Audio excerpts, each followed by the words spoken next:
Dalai Lama. Buscar un refugio interior. Desde el punto de vista budista, la mente de una persona corriente es débil y está distorsionada por el poder de las ilusiones y aflicciones emocionales que lleva dentro de sí. Esta debilidad y la distorsión que padece hacen que no pueda ver las cosas tal como son.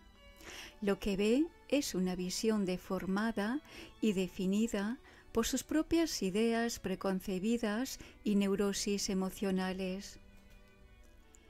El propósito del budismo como religión es eliminar esos elementos distorsionantes de la mente, para así facilitar la percepción válida. A menos que aquellos hayan sido arrancados de cuajo, la percepción siempre estará contaminada. Pero cuando las ilusiones hayan sido arrancadas de la mente, se entrará en un estado en el que la realidad siempre es vista tal como es. Entonces, y dado que la mente existe en perfecta sabiduría y liberación, el cuerpo y el habla reaccionarán automáticamente operando como es debido.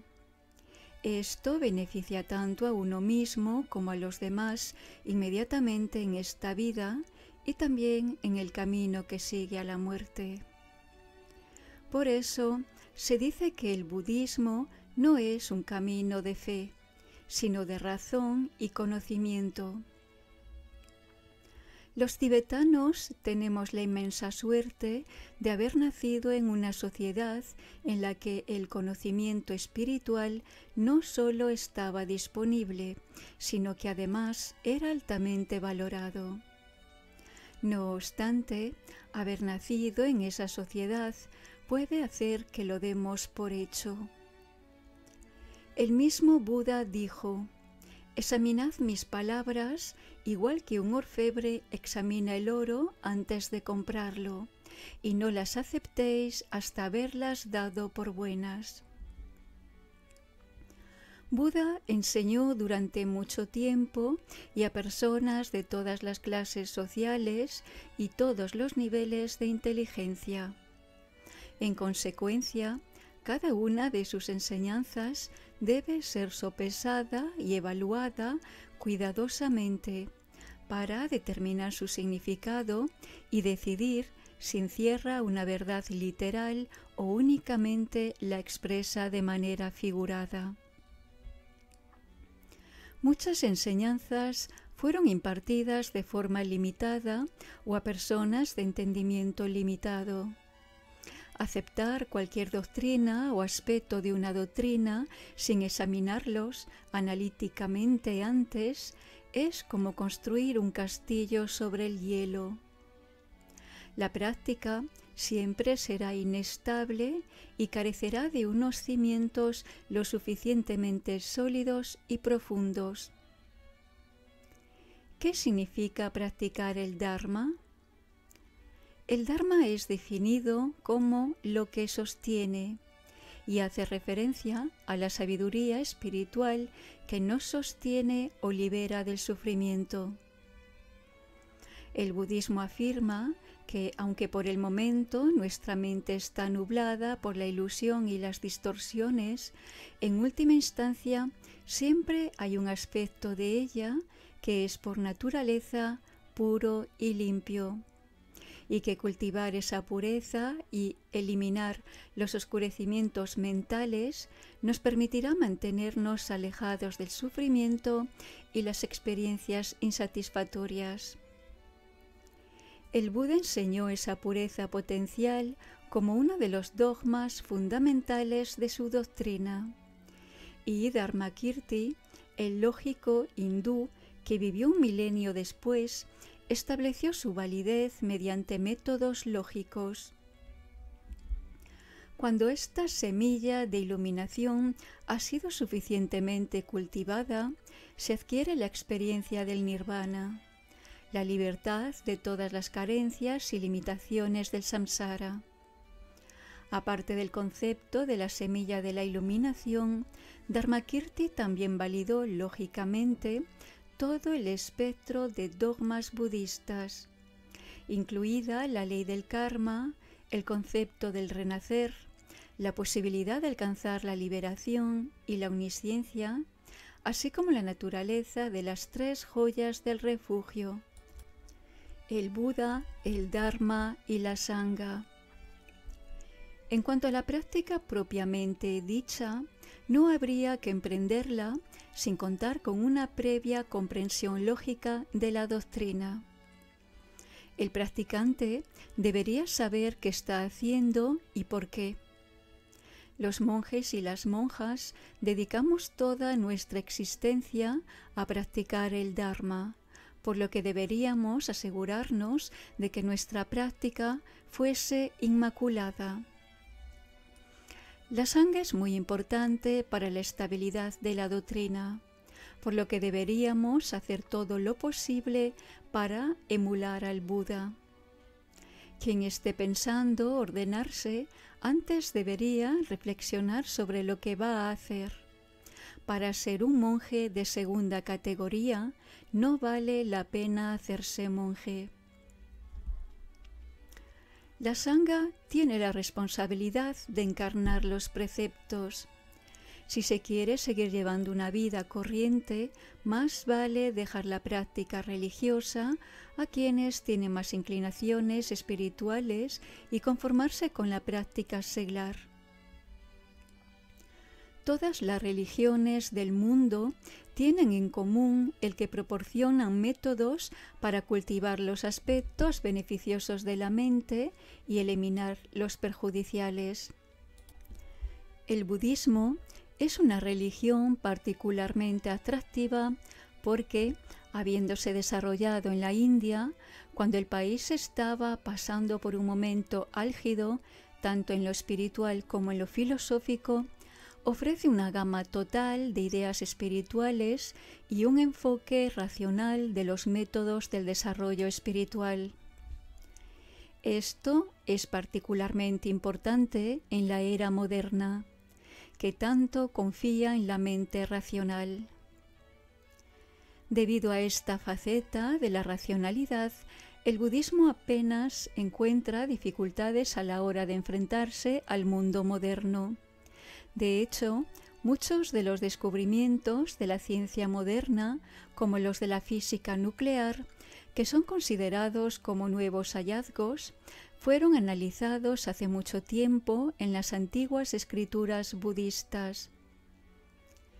El último consejo que Buda dio a sus discípulos fue que nunca creyeran nada a ciegas y que todo debía ser investigado racionalmente antes de ser aceptado.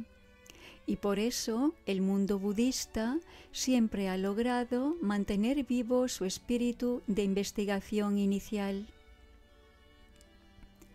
En esto se diferencia de la inmensa mayoría de religiones del mundo, que afirman estar en posesión de la verdad y nunca permiten ningún tipo de investigación que parezca amenazar sus limitadas descripciones de la realidad. El que una persona sea budista o no viene determinado por si ha buscado refugio o no en las tres joyas del refugio, impulsada por un motivo realmente puro surgido del corazón. Recitar las plegarias budistas, jugar con rosarios mántricos y caminar alrededor de los templos no te hace budista. Incluso un mono puede aprender a hacer esas cosas. El Dharma es una cuestión de la mente y el espíritu, no de las actividades externas. Así pues, para ser budista es preciso tener muy claro qué son las tres joyas del Buda, el Dharma y la Sangha y qué relación guardan con tu vida espiritual. Existe el refugio causal del Buda, o todos los Budas del pasado, presente y futuro, de los que el más relevante para nosotros es el Buda Sakyamuni, o el refugio en tu propio potencial para la iluminación, el Buda que llegarás a ser. En cuanto al Dharma, está el Dharma que fue enseñado en las Escrituras y cuyas revelaciones fueron impartidas, que se encuentra en las mentes de quienes han recibido una transmisión interior. En último lugar, está el refugio en la Sangha, tanto los monjes corrientes, que son símbolos de la Sangha, como los Arya Sangha, los seres que han adquirido una experiencia meditacional de la modalidad fundamental de la verdad. Por eso se dice que Buda es el maestro, el Dharma el camino y la Sangha los compañeros espirituales que te ayudan. De estos tres, el más importante para nosotros como individuos es el Dharma, pues en última instancia solo podemos ser ayudados por nosotros mismos. Nadie más puede concedernos nuestra iluminación o alcanzarla por nosotros. La iluminación solo llega a quienes practican bien el Dharma, a quienes lo toman y lo aplican al cultivo de su propio continuo mental. Debido a ello, el Dharma es el refugio máximo de las tres joyas. Oír el Dharma, contemplarlo y meditar sobre él permitirá que nuestras vidas puedan unirse a él. Y eso hará que la iluminación se convierta en una posibilidad inmediata y accesible. Todos los grandes maestros Kadampa del pasado insistieron en que el refugio debe ser practicado dentro del contexto de una intensa conciencia de la ley de la causa y el efecto, el karma, ya que debe apoyarse en la observancia de la ley del karma. Buda dijo: somos nuestro propio protector y nuestro propio enemigo. Buda no puede protegernos y solo la observancia de la ley del karma podrá hacerlo. Si buscamos el refugio con pureza y nos esforzamos por vivir de acuerdo con las leyes del karma, nos convertiremos en nuestro propio protector. Si vivimos en contradicción con el camino espiritual, nos convertiremos en nuestro peor enemigo y nos haremos daño a nosotros mismos en esta vida y en las vidas futuras. Si queremos recurrir a las prácticas budistas superiores, como el desarrollo del samadhi o comprensión del vacío, o practicar los métodos yógicos de los distintos sistemas tántricos, lo primero que debemos hacer será cultivar una mente disciplinada. Con el refugio y la autodisciplina como base, podremos acumular una creciente experiencia en las prácticas dhármicas superiores. Sin unos cimientos de disciplina, las prácticas superiores no darán fruto alguno. Todo el mundo quiere practicarlas, pero antes debemos preguntarnos si hemos llegado a dominar las prácticas inferiores que permiten acceder a ellas, como la disciplina. El objetivo del refugio es transformar a la persona corriente en un Buda. Cuando se ha conseguido esto, el refugio ya ha servido a su propósito. En cuanto nuestra mente se convierte en Buda, nuestra habla se convierte en Dharma y nuestro cuerpo en Sangha. No obstante, la consecución de este estado exaltado depende de nuestra práctica del Dharma. Dejar esa práctica en manos de otros y esperar obtener beneficios espirituales de ello es un sueño imposible. Para purificar nuestra mente de los errores relacionados con el karma y la percepción, y cultivar las cualidades de la iluminación dentro de nuestro flujo del ser, debemos ejecutar las prácticas y experimentar los estados espirituales. Los 108 volúmenes de las palabras del Buda, que fueron traducidos al tibetano, giran en torno al mismo tema esencial: purificar la mente y generar cualidades internas. En ningún sitio encontraremos escrito que otra persona pueda hacer eso por nosotros. Así pues, los Budas se hallan un tanto limitados. Solo pueden liberarnos inspirándonos el deseo de practicar sus enseñanzas. Ha habido muchos Budas, pero seguimos atrapados en el samsara. ¿Por qué? No porque esos Budas no se han compadecido de nosotros, sino porque no fuimos capaces de practicar sus enseñanzas. El progreso individual a lo largo del camino espiritual depende de los esfuerzos del individuo. El proceso de cultivarse a sí mismo tiene muchos niveles.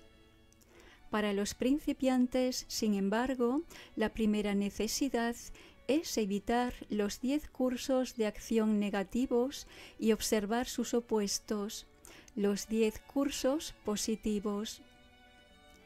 3 de ellos hacen referencia a las acciones físicas. En vez de matar, deberíamos amar la vida y respetarla. En vez de robar, deberíamos dar cuanto podamos para ayudar a los demás. Y en vez de desear a las esposas de otros hombres, deberíamos respetar los sentimientos de los demás.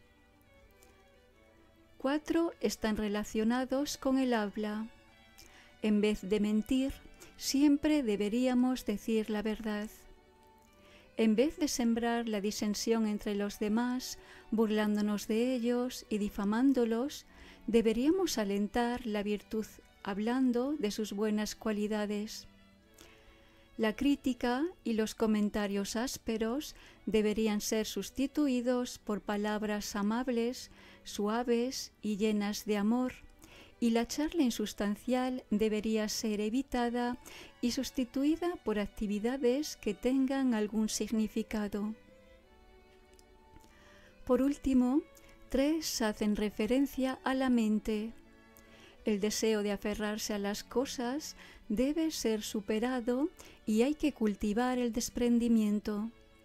La animadversión dirigida contra los demás debe ser sustituida por sentimientos de amor y compasión, y las creencias incorrectas deben ser eliminadas al tiempo que se cultivan las actitudes realistas. Estas 10 disciplinas fundamentales deben ser seguidas por todos los budistas. No hacerla al tiempo que se recurre a los métodos tántricos superiores es engañarse a uno mismo.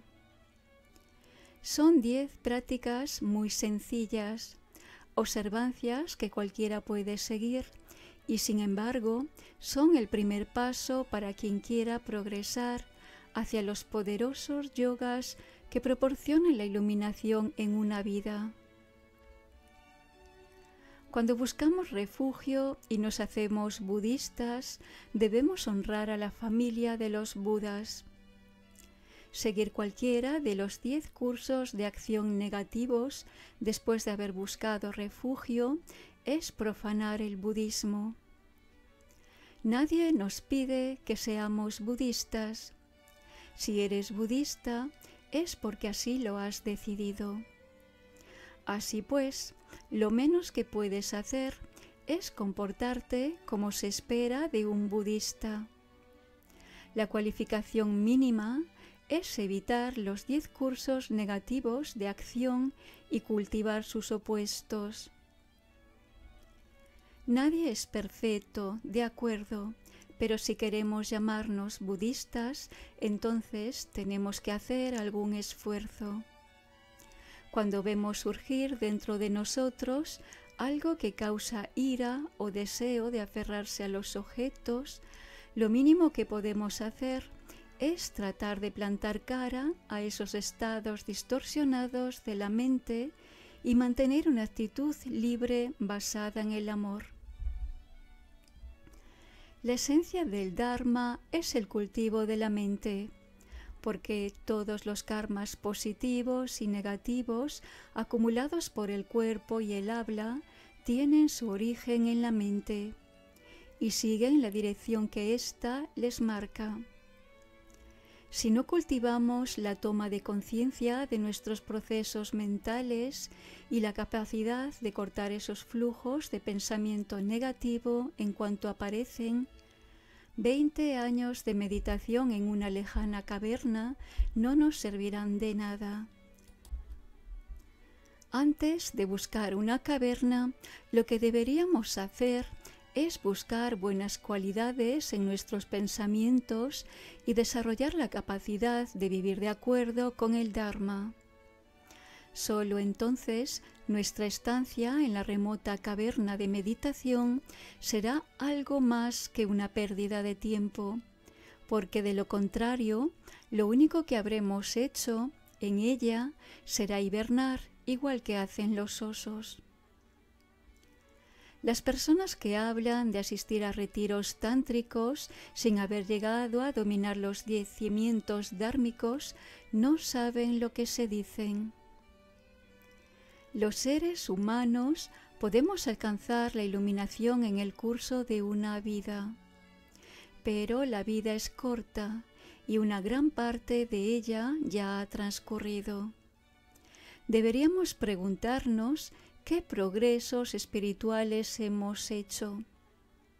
La muerte puede llegar en cualquier momento y cuando lo haga, lo único que podremos llevarnos con nosotros serán las huellas mentales de las acciones de nuestra vida. Si hemos practicado el Dharma o hemos adquirido su comprensión, esa energía estará allí con nosotros. Pero si nos hemos pasado la vida sumidos en la negatividad, la conciencia que viaje a los mundos futuros estará llena de pensamientos negativos y se verá acosada por los recuerdos de nuestros caminos sansáricos. Ahora que podemos practicar el Dharma, deberíamos hacerlo con la mayor intensidad y pureza posibles. La práctica del Dharma proporciona paz y armonía tanto a nuestras mentes como a las de quienes nos rodean en esta misma vida. Y si no alcanzamos la iluminación en el curso de esta existencia, nos proporcionará una joya capaz de satisfacer los deseos que podremos llevarnos a vidas futuras para que nos sirva de ayuda en el camino espiritual. El futuro está en nuestras manos. La mayoría de personas hacen planes fantásticos para la próxima semana, el próximo mes o el próximo año. Pero lo que realmente importa es practicar el Dharma aquí y ahora. Si lo hiciéramos, todos nuestros planes se realizarían. Cuando cultivamos las actividades virtuosas hoy, las leyes de la originación dependiente aseguran que aparezca una corriente de cambio positivo. Esto es lo que tiene de realmente maravilloso el ser humano. La humanidad puede afectar dinámicamente su estado de existencia futuro aplicando la sabiduría discriminatoria a todas las actividades del cuerpo, el habla y la mente. Usar y cultivar esta sabiduría que nos distingue equivale a destilar la misma esencia de la vida humana.